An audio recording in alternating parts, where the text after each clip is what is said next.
मेरा नाम अनूप कुमार श्रीवास्तव है और मैं चित्रांश स्टडी सेंटर के यूट्यूब चैनल पे आपका स्वागत करता हूं। और मैं आज आपको बताने वाला हूं कि कैसे पढ़े कि आप परीक्षा में अधिकतम अंक प्राप्त कर सकें।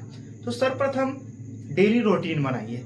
रात को 9 या 10 बजे सो जाइए और सुबह 3 बजे से उठकर ब्रह्म मुहूर्त में पढ़ना शुरू कीजिए। उससे क्या होता है, ब्रह्म मुहूर्त में पढ़ने से क्या होता है, उस समय वातावरण एकदम शांत होता है और एकदम शांत चित्त मन में जब आप पढ़ते हैं और वातावरण भी शांत रहता है तो आपका ध्यान केंद्रित होता है। और ध्यान केंद्रित होगा तो जो आप दिन में 5 घंटा में पढ़ेंगे वो सिर्फ 3 घंटे से 2.5 घंटे में पढ़ सकते हैं।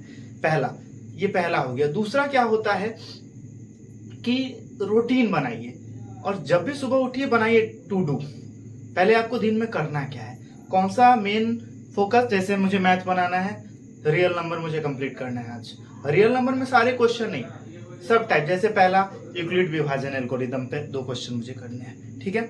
उसके बाद अभाज्य गुणनखंडन के क्वेश्चन करने हैं। उसके बाद अगर मैं आपको बताना चाहूं तो √3 वाला सिद्ध कर देना है। उसके बाद शांत अशांत कर देना है। मतलब इस तरह से हर चैप्टर में 5-10 टाइप है।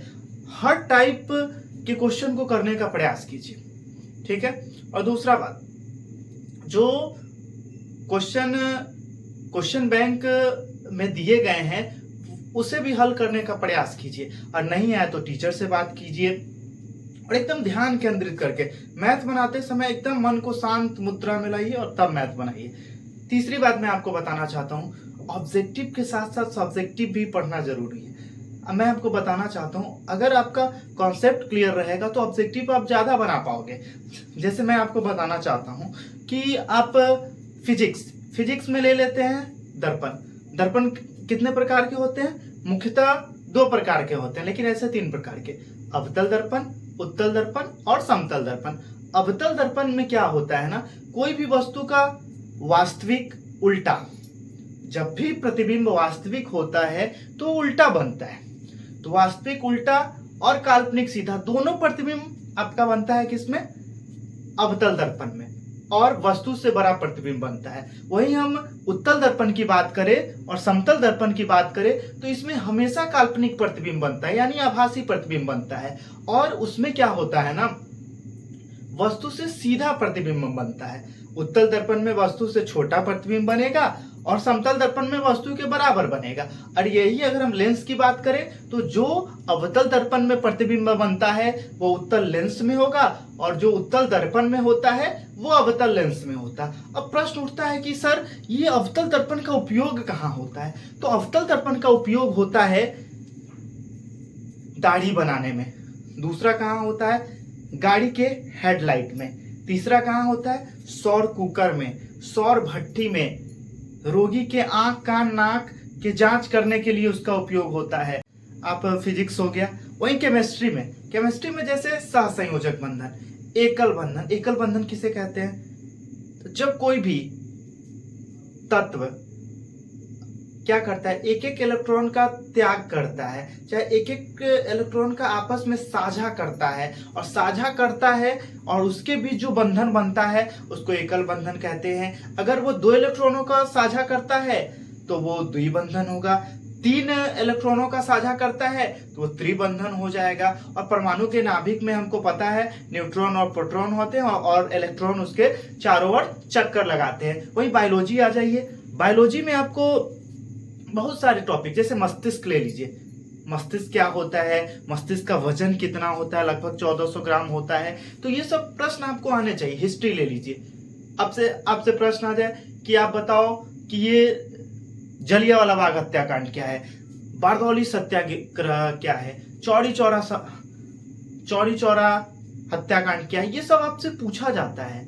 वही आपको किसान आंदोलन के बारे में पूछ लेगा तो एक चीज, गांधी जी के बारे में पूछा जाएगा। गांधी जी भारत कब आए साउथ अफ्रीका से, तो गांधी जी साउथ अफ्रीका से भारत कब आए, 1915 में आए। और आने से आए और उस समय क्या किया, साबरमती आश्रम की स्थापना की। 1916 में जो लखनऊ समझौता हुआ था उसमें उन्होंने भाग लिया। वहीं हमारी ये चंपारण के बगल में चंपारण है, हमारे घर से लगभग 60 किलोमीटर की दूरी पे, तो वहीं गांधी जी आए थे। राजकुमार शुक्ल ने उन्हें बुलाया था। क्यों? तो वो 3 कठिया प्रणाली से एकदम नाखुश थे। अंग्रेज क्या करते थे? जबरदस्ती खेती करवाते थे। किसका? नील का जबरदस्ती खेती करवाते थे। और नील का जब जबरदस्ती खेती होता था तो क्या होता था? और नील का जबरदस्त खेती करवा के उसका रेट भी नहीं देते थे, इसलिए चंपारण सत्याग्रह हुआ। गांधी जी गए, आंदोलन किया, और गांधी जी ने पहला बार भारत में सत्याग्रह का प्रयोग चंपारण से ही किया।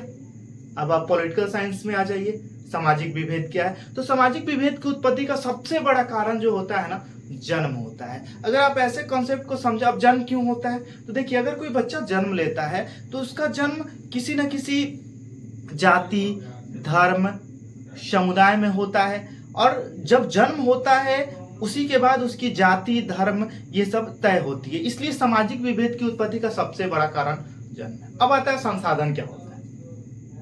वैसी हर चीज है जिसका उपयोग हम लोग अपने दैनिक जीवन में करते हैं, वो संसाधन है। अब प्रश्न आता है कि मानव सबसे बड़ा संसाधन कैसे है?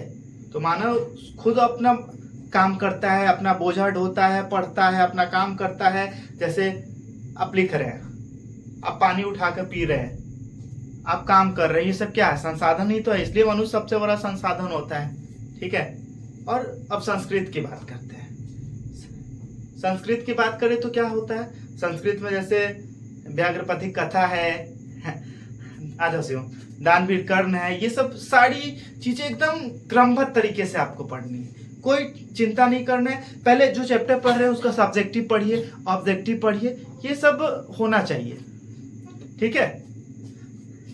और ये मेरा पहला लाइट सेटअप है, और मैंने यही बोर्ड लिया है वीडियो बनाने के लिए। ठीक है सर।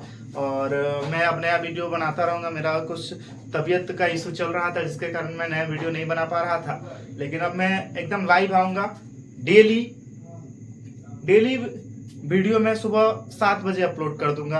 और देखिए, अगर आपको दिक्कत होता है तो कमेंट कीजिए, बात पूछिए, प्रॉब्लम पूछिए, सर ये प्रॉब्लम होता है, और मैं आपको बताऊंगा। मैं पिछले 10 साल से पढ़ा रहा हूँ और मैं पढ़ता भी हूँ। ठीक है।